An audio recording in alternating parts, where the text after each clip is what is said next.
नमस्कार दर्शक बंधु मु प्रदीप आपण मानक स्वागत करुच्ची आज आउ एक नुआ भिडियो तो राज्यर समस्त चाषी और भाई भौणी मानक पई गोटे बहुत बड़ इम्पोर्टाट अपडेट रही जदि आपण माने राज्य सरकार तरफ कृषक भाई और भौणी मानक मिलुवा सीएम किसान योजनार लाभ नापी चाहते बा पूर्वर जदि आपण माने सीएम किसान ले वर्ष को 4000 टंकार सहायता पाउचंती ताहले आपण मानक पई गोटे बहुत बड़ इम्पोर्टाट अपडेट रही तो जो माने सीएम किसान योजना रे क्षुद्र एवं नाममात्र चाषी रे नुआ पंजीकरण करिया पई चाहउचंती किंबा पूर्वरु पंजीकरण थाई आपण मानकु सीएम किसान योजनार टंका मिलु नाही ताहले वर्तमान सरकार तरफ आपण मानक पई गोटे बहुत बड़ इम्पोर्टाट अपडेट आसीची जोटा कि आपण माने जदि करूनांती ताहले पीएम किसान सहित सीएम किसान योजनारू आपण माने वंचित होवा पई बाध्य करेंगे बा सरकार आपण मानकु एही योजनारू बाद देबे कारण सीएम किसान लो गाइडलाइन अनुसार जो हिताधिकारी माने क्षुद्र नाममात्र चाषी रे आवेदन पूर्वरु करिथिले एवं सेमानकर कोनोसी कारणवशत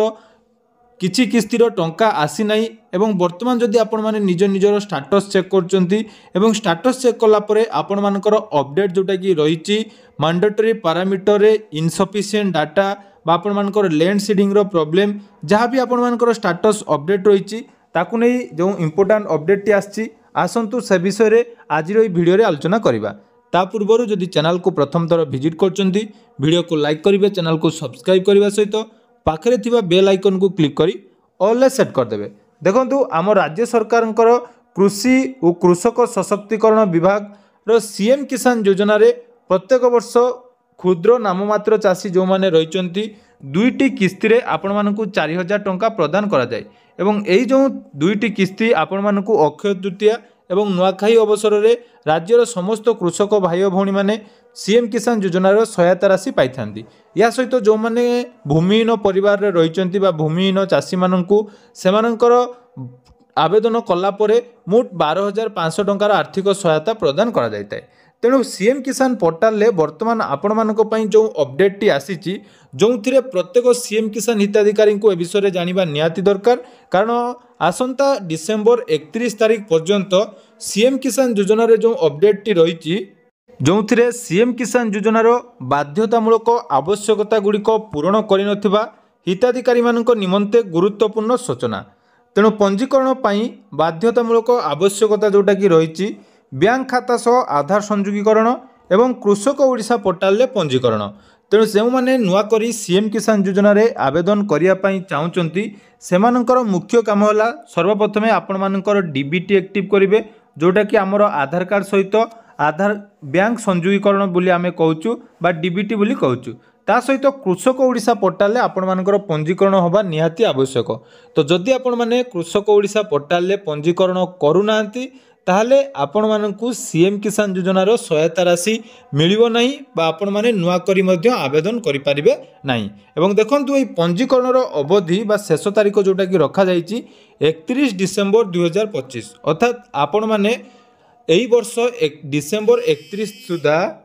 जदि निजर पंजीकरण करूनांती ताहले आपण माने पुणी थरे सीएम किसान लो सहायता राशि पाइबे नहीं बा नुआ करी जदि आवेदन करिया पई चाहउचंती पोर्टाल थरे बंद हो गला परे आपण माने आवेदन करिवे नहीं। तेणु उपरोक्त आवश्यकता पूर्ण करिबा परे हिताधिकारी माने आधार लिंक थिबा मोबाइल नंबर जरिया रे ई-केवाईसी सहित निकटस्थ जनसेवा केंद्र किंबा व्यक्तिगत स्तर रे सीएम किसान पोर्टाल ले पंजीकरण करई नियंतु एवं एही समय सीमा मध्यरे पंजीकरण करिनथिबा हिताधिकारी माने योजनारू बाद पड़ी पारंती। तेणु जो माने वर्तमान सुधा सीएम किसान योजना रे आवेदन करिनांती बा आपण माने कृषक ओडिशा रे पंजीकरण करिनांती ताहले आपण माने डिसेंबर 31 तारिख परे आउ सीएम किसान पोर्टाल ले जाकी आपण मानकर आवेदन हबो नाही। तेणु सीएम किसान लो जो गाइडलाइन हिसाब रे जो मानक पाखरे राशन कार्ड अछि एवं जो मानक क्षुद्र नाममात्र चाषी बा जो मानकर आमे कहूचु 2.5 एकरु कम जमी अच्छी से माने क्षुद्र एवं नाममात्र चाषी रे जाउचंती एवं से माने ही सीएम किसान ले ही आवेदन करि पारिबे। देखंतु सीएम किसान ले एई जो नोटिस टी आछि एटा सही हिताधिकारी मानकु जो माने नुआ करी सीएम किसान ले जड़ित हेबे। या सहित बहुत जन हिताधिकारी रहिचंती जो माने पूर्वरु कृषक ओडिशा रे अपडेट करिथिले एवं वर्तमान आपण मानकर कृषक ओडिशा पोर्टाल जे आउ थरे अपडेट मध्य करिया पई पडुची। तो बहुत हिताधिकारींकर सही प्रॉब्लम रही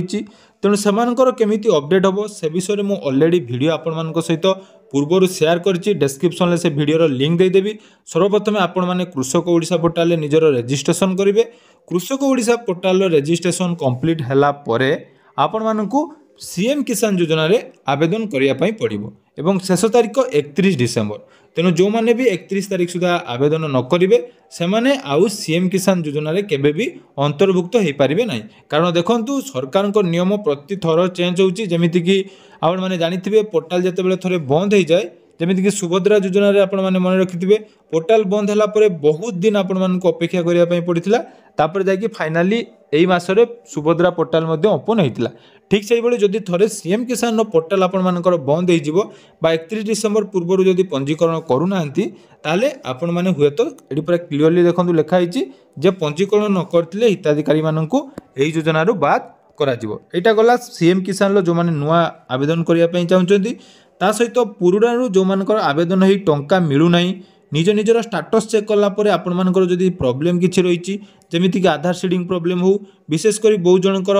रिएप्लाई ऑप्शन मध्य आसुची। जदि आपण मानकर रिएप्लाई ऑप्शन आछि आपण माने जल्दी जल्दी निज निजर रिएप्लाई कर दियंतु। कारण देखंतु जदि एई कामडा करू नाहंती ताले परवर्ती समय आपण मानकर नियाती सीएम किसान काटिबो।